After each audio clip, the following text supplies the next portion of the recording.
Senator Cotton, please. Thank you, gentlemen. Welcome back. General Cotton, I can't remember if we've addressed this before at your confirmation hearing, but I've addressed it with a lot of your predecessors, so I want to raise it with you again. Sometimes we hear criticism about our nuclear forces along the lines of that we shouldn't spend so much money on weapons that we never use.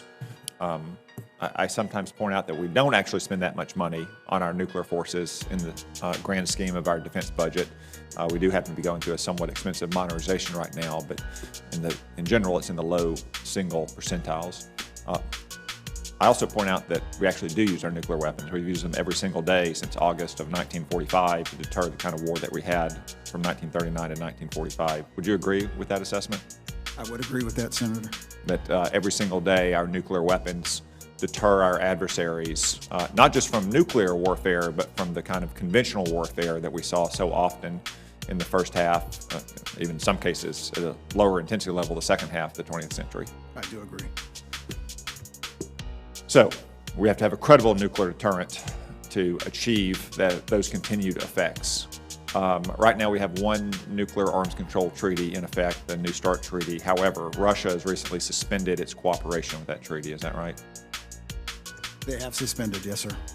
What do you think are the prospects for Russia returning into compliance with that treaty, given their history of cheating on other treaties like the Intermediate Nuclear Forces Treaty and the Open Skies Treaty?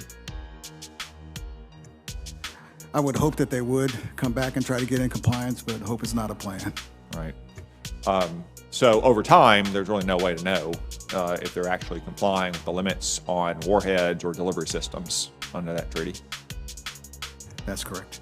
I also want to talk a little bit about Russia's nuclear forces that are sometimes known as tactical nukes or non-strategic nukes or low-yield nukes, to whatever you want to call it. To put it simply, smaller nuclear warheads, maybe something akin to what we used in World War II, as opposed to 4 megaton city killers. Is that a fair characterization? That's correct. And to define it, non-nuclear strategic weapons are defined as any weapon that is not under the New START treaty. Exactly. And that's about 2,000 weapons. So all these weapons, whatever their yield, are not covered by the New START treaty and therefore not covered by any treaty. Correct? That is correct. You want to say how many of those kinds of weapons we have? If you don't want to in this setting, that's fine. We can talk about that in the closed session, sir. I think we have a little bit fewer than 2,000 is the way I'd put it. And you might say, well, we have 4 megaton city killers. What do we need it? So the logic here is that if all you have are giant city killers and your adversary has thousands of smaller nuclear weapons, they might believe that they can detonate one of those smaller weapons and you won't retaliate because you're not going to trade a 4 megaton city killer with a nuclear weapon that took an artillery battalion off the battlefield. Is that right? There's a potential for that, exactly. Yeah. And Russia's totally unconstrained in building those and using them if they choose under arms control treaties. How many arms control treaties do we have with communist China? 0. So. 0. So China's not constrained at all in building every kind of nuclear weapon it wants, and in fact, it is on a crash course, especially in building missile fields in China. Is that correct? That is correct. What do you think China's appetite is to enter some nuclear arms control agreement, say like the New START treaty? I would hope they would want to come to the table, but my first comment stands. They haven't, so hope is not a strategy, and they haven't manifested much desire to come to the table. Even if they did, do you think China would ever accept an arms control agreement that left them with fewer warheads and delivery systems than either Russia or the United States had? Now that I couldn't answer. I mean, if I were the leader of China, I don't think I'd accept that. And if you did assume that, let's say China accepted some constraint like the New START treaty, that would mean, by definition, that China and Russia together had significant overmatch against the United States in warheads and delivery systems. So I just think that the idea that we are restraining ourselves from building the nuclear forces that we need to deter both Russia and China is a height of folly. I know you're not responsible for that, but I think your answers here have illuminated it. General Dickinson, I want to turn to you. I have a question about the commercial integration sale. I think it's security environment has grown more complex, it's necessary for our military to work with partners to share information, partners in industry to share information and collaborate on new capabilities. You've led the way with your commercial integration cell. Could you just discuss the status of that cell and the successes you've had and the lessons you've learned that we might build upon, especially in the other combatant commands? Senator, that is a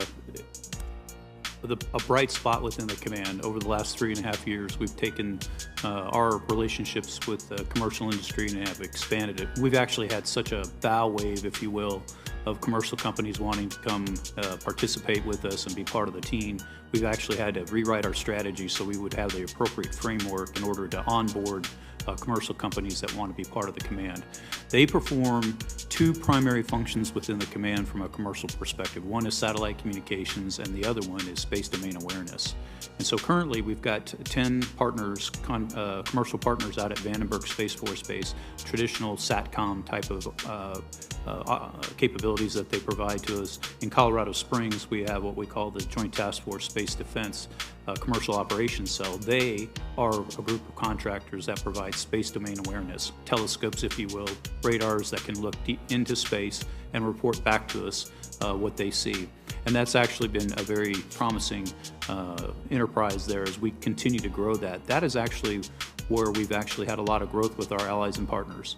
And so our allies and partners around the world want to participate in that particular space domain awareness function. And what's good about that particular capability is it's unclassified.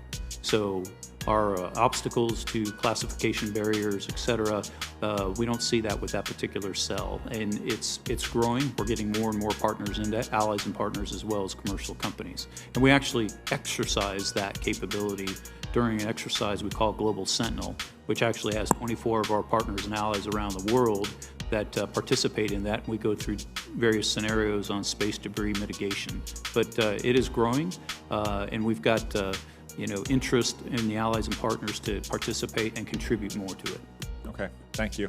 Gentlemen, thank you both for your service, and thanks to you and all the troops who serve in your commands. What you do is deadly serious business. Thank you very much, Senator Cotton.